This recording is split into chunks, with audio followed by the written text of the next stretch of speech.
California volcano is ready to blow. Scientists warn. Building to blow. This is the Long Valley caldera of California. It's not just Yellowstone that is ready to blow. We also have another old area, the Long Valley caldera, located in the area of California. It would take in California, Nevada, Arizona, New Mexico, Colorado, and Utah. Certainly hoping that all these states have evacuation plans, including filter masks to wear and emergency food and water. The way the Long Valley volcano is acting, you might need this as soon as possible. When people think of California, they may think of earthquakes, but a lot of people don't know that there are volcanoes there as well. At least two, the Lassen Peak and the much larger Long Valley caldera near Mammoth Lakes. In 1915, Lassen Peak erupted and wrecked a huge portion of the state of California. Now, over the last 100 days, the much larger Long Valley caldera has been acting up. It's acting up with uplift, with earthquakes, and it's doing what geologists and the U.S. Geological Survey are calling concern. The caldera, the mouth of the volcano, is moving.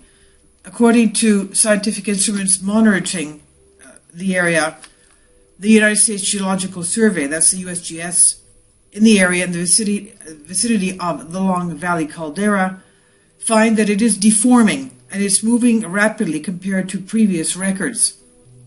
Now, how sure are they this is happening? They're 95% confident, and the data assembled is significant.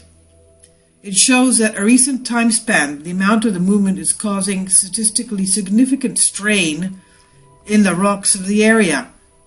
It is not a conspiracy theory or conjecture or amateur geological antics. This is from the USGS itself. This is the actual data. And now you can see it in the article I'll leave below for you. It may look like gobbledygook to you, but you're not alone. You can scroll down and understand the explanations. USGS instrument measurements. It says the following exceed SRN 1.5, and at the 95% CI, the assemble is significant. Time span is 31 out of 730 days. To be significant at the 95% CI, counts need to exceed 20 units in either mm per year or nanostrain per year. So you can be saved the trouble. All of the readings in the first data exceed the 20 units. The following units exceed SNR 2.0, and at the 95% CI, the assemble is significant. This time span is 31 out of 730 days. To be significant at the 95% CI level, counts need to be 9 units in either mm per year or nanostrain per year. And now again, they save us the trouble. All the data in the second set exceeds 9 units. One is read by a lot. And the following exceed SRN 3.0 at the 95% CI, assemble significant. Time span is 31 out of 730 days. Significantly at the 95% CI level, counts need to exceed 1 unit in either mm per year or nanostrain per year. And again, they save us the trouble. They all exceed 1 unit. The ones in red by a lot. So what does this mean?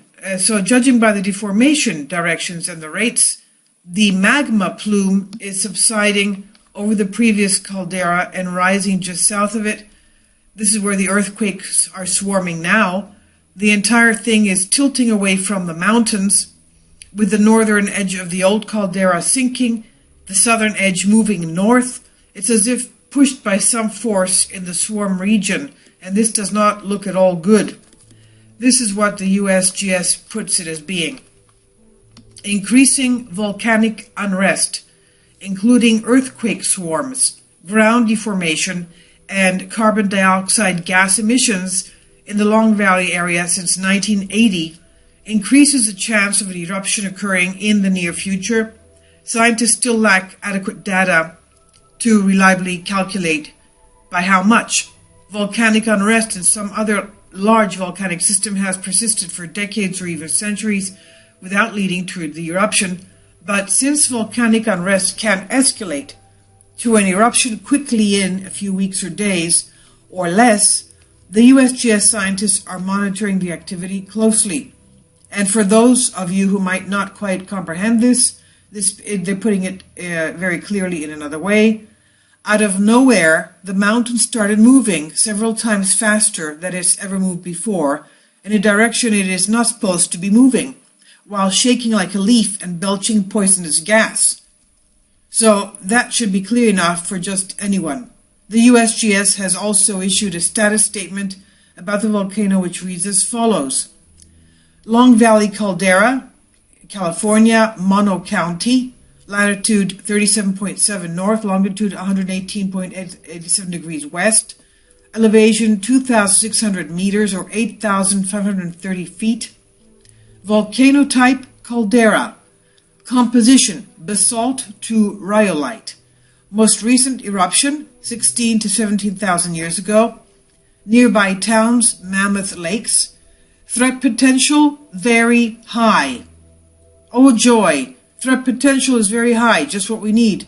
Earthquakes. There are huge swarms of earthquakes. There's a whole list here. So the ground is deforming, carbon monoxide and earthquakes. We all know earthquakes are the pretty reliable indicator of a pending eruption. How many earthquakes have there been and how big were they? Well, there's been 284 that rises 8,550 feet above ground, and some of the earthquakes are higher than ground level. That means that it's happening in the volcano itself. The above ground in the volcano quakes are highlighted in either yellow, less than 2 kilometers above ground, or in red, more than 2 kilometers above ground. What causes earthquakes inside a volcano higher than the ground level? Well, that's lava moving upwards. So that's bad. That's bad. A negative depth above ground. Lava moving upwards. That means that it's about to erupt. There's a whole list of earthquakes here. I mean, most of the article is all this, if you care to see them one by one. Now, do you have your attention on this? That's good, because we're told exactly what an eruption of the long lava caldera could mean. According to the USGS, the volcano last erupted, as we said, 16 to 17,000 years ago.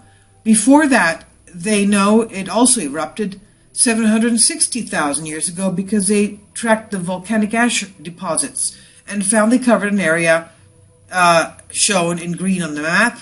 Of course, the USGS could be correct.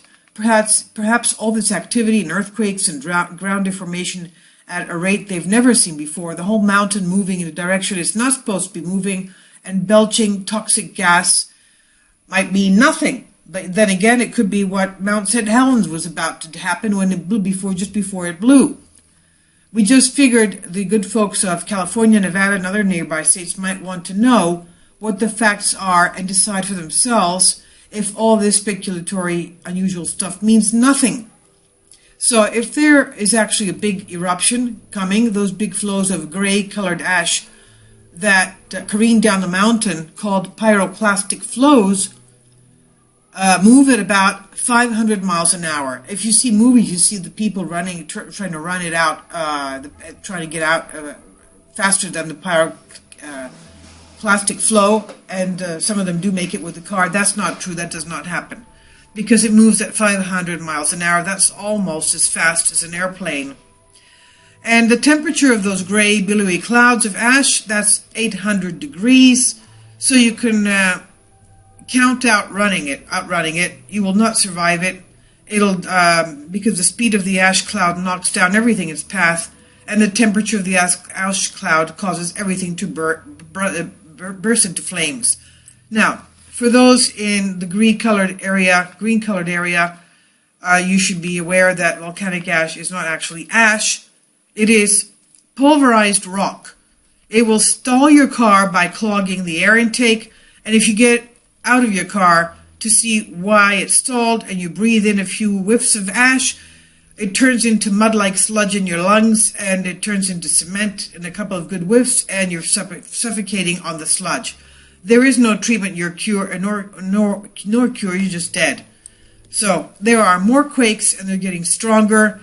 In the hours spent researching and writing this article, USGS has begun reporting even more earthquakes, and they're getting stronger.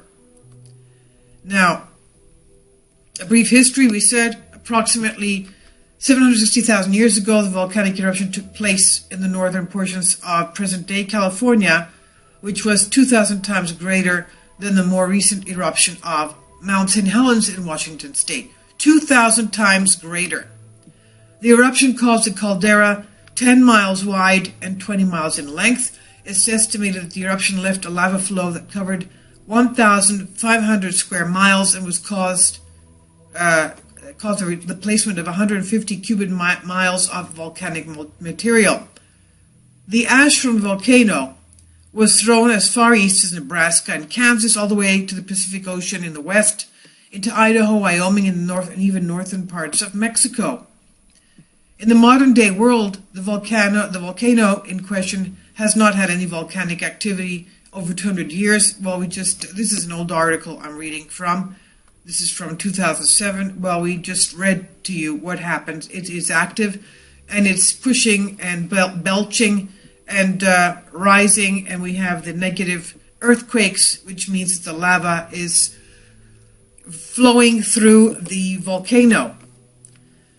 In 1980, Volcano Watch was set at an all-time high after Mount St. Helens eruption, which took the lives of many bystanders caught in the path of the violent explosion. Which such a disaster fresh in the minds of American people, the USGS began searching for other volcanoes in the continental United States that might also present a danger. We also have Yellowstone ready to burst.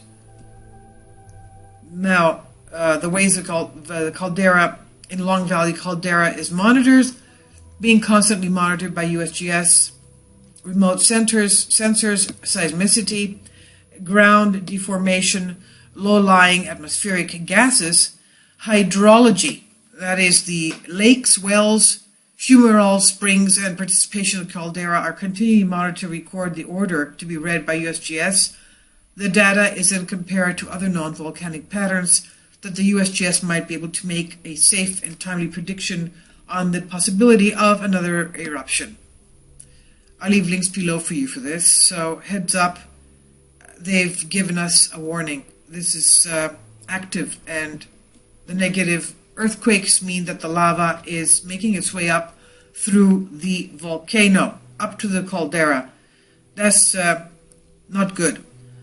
I'll leave links below for you for this.